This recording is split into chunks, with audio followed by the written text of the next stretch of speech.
अरे मामा, रोहतक में बलियाना मोड़ स्थित शराब के ठेके पर हुए ट्रिपल मर्डर ने पूरे प्रदेश को हिलाकर रख डाला है। यहाँ गैंग वॉर राहुल बाबा और सुमित प्लोट्रा के बीच वर्चस्व और दबदबे के लिए हुई है।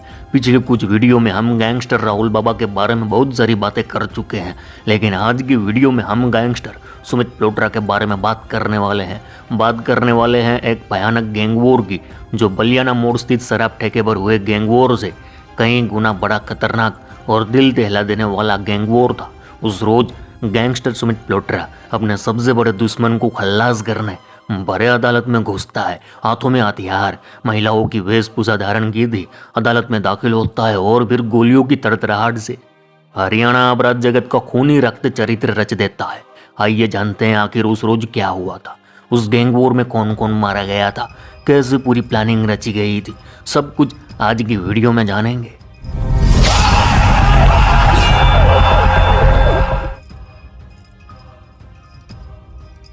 કેમ છો મજામાં? अरे मामा, इस कहानी के दो मेन किरदार है।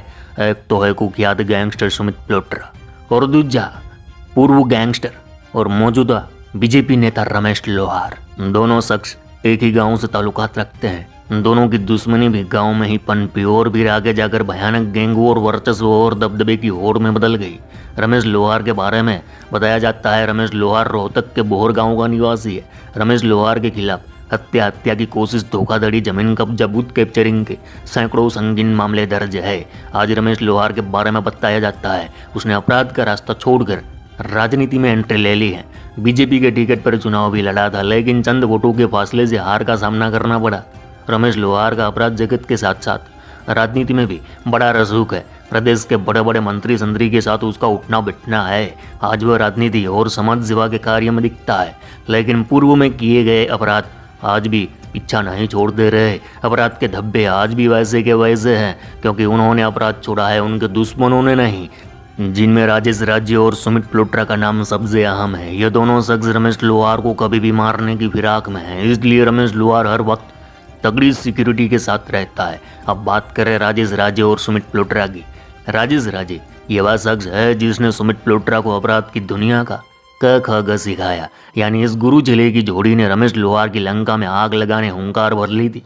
दरअसल सुमित प्लोट्रा जब 5 साल का था, तब गांव के ही एक दबंग शख्स सुरेश उर्फ कुक्कू ने सुमित के चाचा की हत्या कर डाली। चाचा की हत्या से छोटा सा बच्चा एक कसम खाता है कि जब तक अपने चाचा की हत्या का बदला नहीं लूंगा चैन से नहीं बैठूंगा, लेकिन छोकरा था छोटा बच्चा। अब धीरे धीरे सुमित बड़ा हुआ, साथ साथ बदले की आग भी बढ़ती चली गई और एक दिन अपने ताऊ के लड़के दिनेश के साथ मिलकर 2011 में सुरेश उर्फ कुक्कू को ठोक डाला।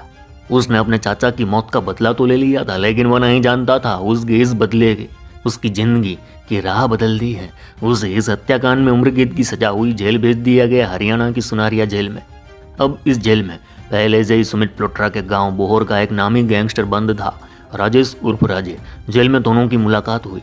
राजे ने सुमित को अपने गैंग में शामिल कर लिया। चूंकि राजेश का बोहर गांव के ही गैंगस्टर रमेश लोहार से 36 का आंकड़ा था, तो अब रमेश लोहार प्लोट्रा का भी दुश्मन बन गया।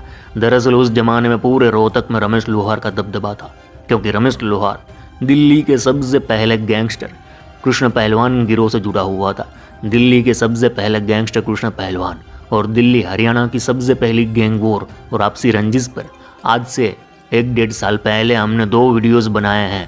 खैर, तो रमेश लोहार जुड़ा हुआ था कृष्ण पहलवान गिरोह से। वहीं राजेश उर्फ राजे का भाई नरेश काला अनूप पहलवान गिरोह से जुड़ा हुआ था और कृष्ण पहलवान और अनूप पहलवान गिरोह में सालों से गैंग वॉर चली आ रही थी। तो आप समझ गए होंगे इस गैंग वॉर और दुश्मनी की जड़ें कहाँ से शुरू होती हैं। तो मामा, पुलिस फाइलों के मुताबिक कृष्ण पहलवान गिरोह ने अनूप पहलवान गिरोह को कमजोर करने राजेश के भाई नरेश कला को मारने प्लान बनाया और इसका जिम्मा सौंपा गया रमेश लोहार को। साल 2015 में रमेश लोहार ने अपने घातक शूटर भेजे। हालांकि शूटर कुछ कर पाते उससे पहले रोहतक पुलिस और दिल्ली स्पेशल सेल ने शूटरों को दबोच लिया और प्लान फेल हो गया। इधर जेल में बंद राजे को पता चला अपने भाई को मारने इतनी बड़ी साजिश रची गई थी। तब राजे ने रमेश लोहार का गेम ओवर करने रावस प्लान बनाया। अब सुनो मामा, अंडरवर्ल्ड की दुनिया में जब बड़ी बड़ी ताकत एकजुट हो जाती हैं, तब कितना बड़ा खेल खेला जाता है।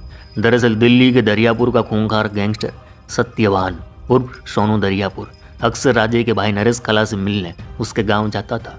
उसे नरेश कला तक दोस्ती कराने वाले गैंगस्टर का नाम था संजय लाकड़ा।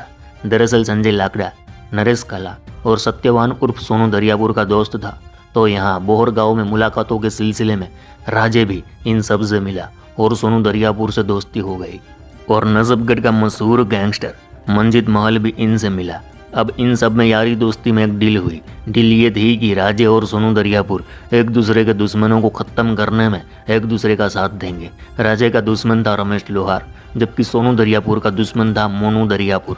अब जब दो बड़े माफिया एक साथ आए तो उनका गैंग भी बड़ा और ताकत भी। इस तरह अब इस गठजोड़ में राजे के खूंखार शूटर सुमित प्लोट्रा, सोनू केजरीवाल, संदीप पादू, सतीश, वहीं दरियापुर के मंजित महल, नवीन खत्री, विजय लांबा, परमित और समुंदर खत्री जैसे खूंखार शूटर एक ही गिरोह में आ गए। अब वार करना था राजे और प्लोट्रा के सबसे बड़े दुश्मन रमेश लोहार पर। 28 मार्च 2017 रमेश लोहार की रोहतक कोर्ट में पेशी थी। पुलिस का एक बड़ा काफिला रमेश लोहार को सुनारिया जेल से रोहतक कोर्ट लेकर आया था।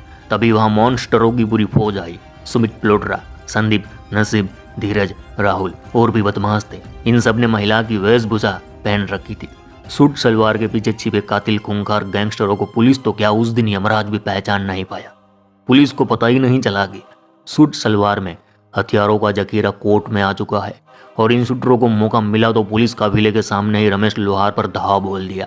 ताबड़तोड़ बरसती गोलियों ने रोहतक कोर्ट परिसर में भगदड़ मचा दी। आम लोग, वकील, वहां आए दूसरे अपराधी भयभीत हो गए। लेकिन शूटरों का टारगेट सिर्फ रमेश लोहार ही था। लेकिन किस्मत के धनी रमेश लोहार इस भयानक गोलीबारी में भी जख्मी होकर बच निकले। लेकिन रमेश लोहार का साथी संजीत गोलियां लगने से मारा गया। कुछ पुलिस वाले भी जख्मी हो गए। तब इस वारदात ने पूरे हरियाणा में हल्ला मचा दिया था। पुलिस सुरक्षा पर सवाल खड़े हो गए थे कि कोई बदमाश न्याय के मंदिर में घुसकर हमला कैसे कर सकता है। इसके बाद बड़े आराम से फरार भी हो गए। लेकिन पुलिस कुछ कर न पाई। हालांकि पुलिस पर लगातार दबाव बढ़ा। पुलिस बदमाशों को पकड़ने नाके लगा रही थी, दबिश दे रही थी। लेकिन रमेश लोहार पर हमला करने वाले सारे शूटर पहुंच चुके थे दिल्ली। 16 अप्रैल 2017 लोहार पर हमला करने वाले सारे शूटर सोनू दरियापुर के अड्डे पर पहुंच चुके थे और अपने दूसरे सबसे बड़े दुश्मन को या टारगेट को मारने हथियार लोड कर रहे थे। इनका दूसरा सबसे बड़ा टारगेट था सोनू दरियापुर का जानी दुश्मन मोनू दरियापुर। कल हम बात करेंगे मोनू दरियापुर हत्याकांड की, कैसे मोनू दरियापुर की हत्या होती है, इस हत्याकांड में सुमित प्लोट्रा का क्या रोल था, ये सारी बातें कल हम करेंगे। तो मामा आज के लिए बस इतना ही। चलो इस गुज्जू भाई का राम राम। अगर हाँ इस वीडियो में दी गई जानकारी में कोई गलती हुई हो तो माफ़ी चाहते हैं। अगर वीडियो पसंद आया हो तो वीडियो को लाइक करें, शेयर करें, कमेंट करें और चैनल को सब्सक्राइब करना ना भूलें। चलो इस गुज्जू भाई का राम राम, मिलते हैं फिर।